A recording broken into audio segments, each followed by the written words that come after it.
rise with wings of Atlanta.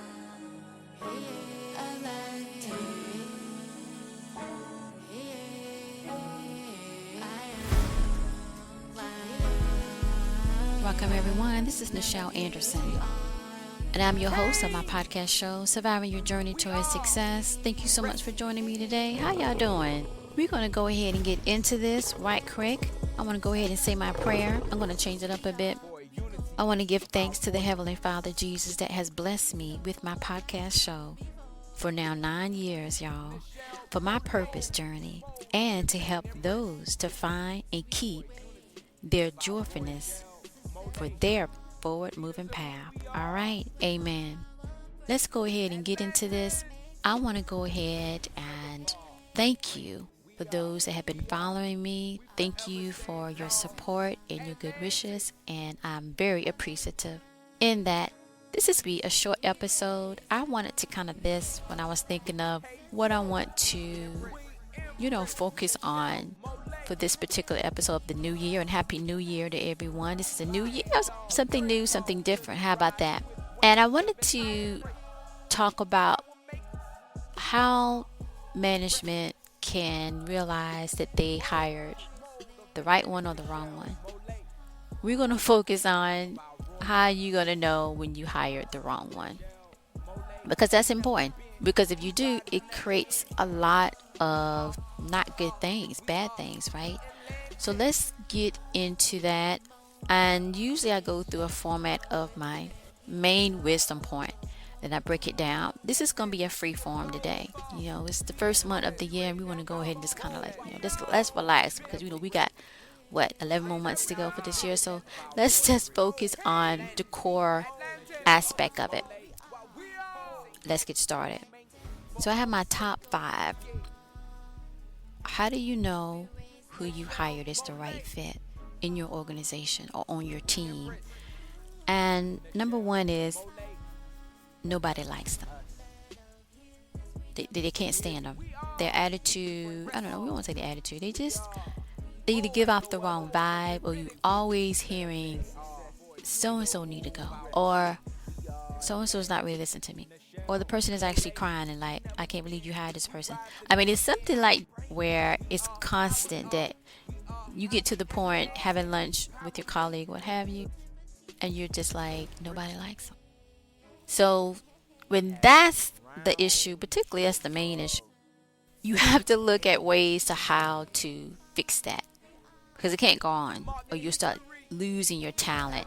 So number 1 is the main takeaway. If no one likes them, they ain't getting along to the point that they getting anything done, or to get something done and it's a problem and everybody's pointing their finger and they really look inside there like, who it is. So that would be the number 1 takeaway to kind of look at. What was the reason I hired you again? So it's to take a look at that. Number 2, there's always confusion. To me, confusion in the workplace, actually that can be number 1. It completely stalls things, because I thought that so-and-so said that we're going to do this. No, so-and-so, the person that we're giving a side eye to, actually said this is how it's going to do, even though it doesn't make any sense, but that's okay. And now I want to take a pause here. I'm talking where it can be anybody in the company, or it can be a manager in the management position. That's really what I'm focusing on. It could be a subordinate, right? But this is really talking about a management level. Okay? So I should have actually emphasized that. I'll put it in the description. If it's not a management and your management is cool and it's really like subordinates, you can do this. It can fit. Yeah, it can fit. But mainly this is for management, that you hire a manager, what have you, and you're just like, nobody likes them. It's always confusion. It's not going anywhere. Let's move to number 3. Okay? Number 3, they always argumentative. Have you ever met someone that's supposed to... See, to me, management, you're the peacemaker. You're the organizer. You're the efficiency one. You're the one basically to manage everything, particular people skills. Like, people can be good with math, good with, all the project things, but if their people skills are not where it is, that's going back to number one. If nobody likes them, there's no way they're going to lead. That's what a leader is. You have to be able to motivate, encourage people. It's their time, it's their mind, it's their ability to not have stress that can create health issues. So it's imperative. And I guess that's why, like a couple years ago, what have you, maybe not a couple years, maybe longer, companies created this like psychological type thing, and that's their way to say we want to see you in a good fit. But that's very automated. You have to kind of really go old school and really get your hands in it and like, let's talk. Who are you? Show me if this you're a right fit with the company, because that's the meat on the bones. That's the meat and potatoes. Because if that's not there, it's not gonna last. Right? It's just going to be a transactional type of environment. You're trying to avoid that. So, yes. Number three, if they're argumentative with the staff, you can hear them in another room, in the meeting room, and they're just like, no, I think I want to be right. Well, it goes back and forth. That will give another indicator that you might not a good fit. Number four, delays. Oh my God. Projects are delayed. Nothing gets really done.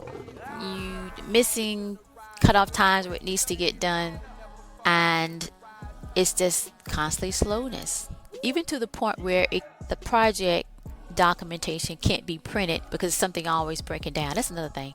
Things break down. Things are slow.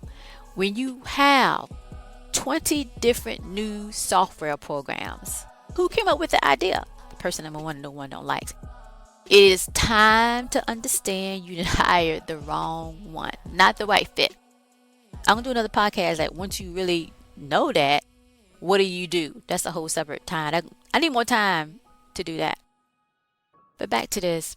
I don't know which one. I'm gonna go when I finish. I'm gonna say which one I don't like. But we're gonna focus on number four. Massive slowness delays, even to the point that it's your clients or whatever. Maybe you're talking to the client, what have you, and they need to give you something, and it's always a problem because they're connected to the energy of with the person that is not a good fit. All of that is intertwined. So it creates delays because of toxicity of the energy. Everything is energy. And going forward, I think what I'm going to do, probably not this season, but perhaps in my next season, season 10, I'm going to connect working in corporate America, working in organizations or on a team where if the energy is off, they got to get off the project. They got to go because it's going to be hard for you, for your vision to move forward. It's going to be hard for you to do things. And that ties into this number four, massive slowness, delays. Everything is always delayed.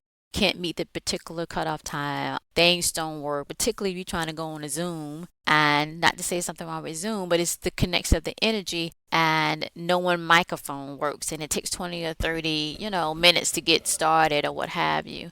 It's just, like tech issues. It's another indicator that that person is attracting negative energy. And that's the problem to deal with. All right, number five, karma. Yeah. Things that people do can come back to you. So that can reflect if the person has argumentative type energy, always got to be right here and there, not willing to listen to their subordinates, then that can create other issues. We don't have to go a deep dive on that. You pretty much know what I mean. And so that's another indicator that the person just not a right fit. Maybe they're a right fit in HR.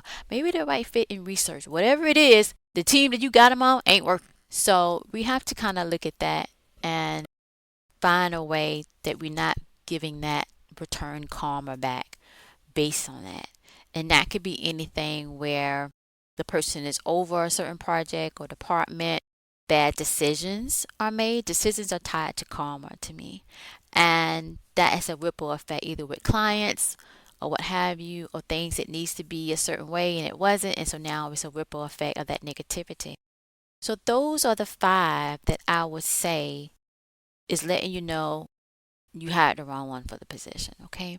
I noticed that sometimes management is like hesitant because like it's hard to hear that or what have you, and they get kind of like, well, I don't know. I'm trying to feel like a word, but basically it's like just know it's better to know and for you to choose instead of to not know, or worse you know, but you don't want to do nothing about it, then these 5 things will create that consequence in the sense of high turnover, massive delays create to client dissatisfaction. So it's like creating that karma, number 5 that I mentioned, when you don't do anything about it. If you leave it like that.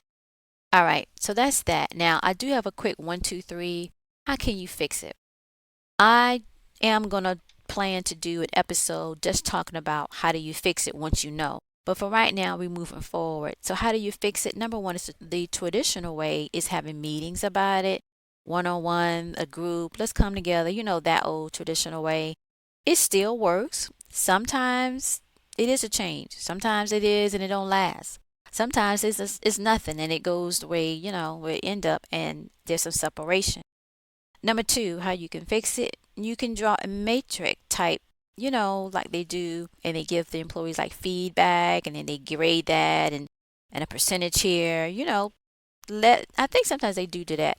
Companies will have like, what do you think about your manager and da. You can do that, right? That's one way. If you already have that implemented, perfect. Scale it so we can be able to show, we need to show some improvement. You can't have the whole company not like you and become a leader. Sometimes you got to be a politician to be able to, sustain in corporate America. It is what it is on that part. Number 3, let go, move on, hire someone new by networking with other people, getting the word out that you're looking for someone months ahead. That can be that. Create a motto like we're the family. Do you want to be a part of our family here? This is how we want to show you how your personality is going to match up with ours because this is how we roll. You probably won't say it like that, but you know what I mean. You're just trying to find that connection and so forth. So that's basically your dusk to dawn type activity that I usually do at the end of my podcast. And it's to have a plan where, because sometimes in the beginning it seems like they're a right fit, and then you find like, what? Why is this person here? And you have to figure that out.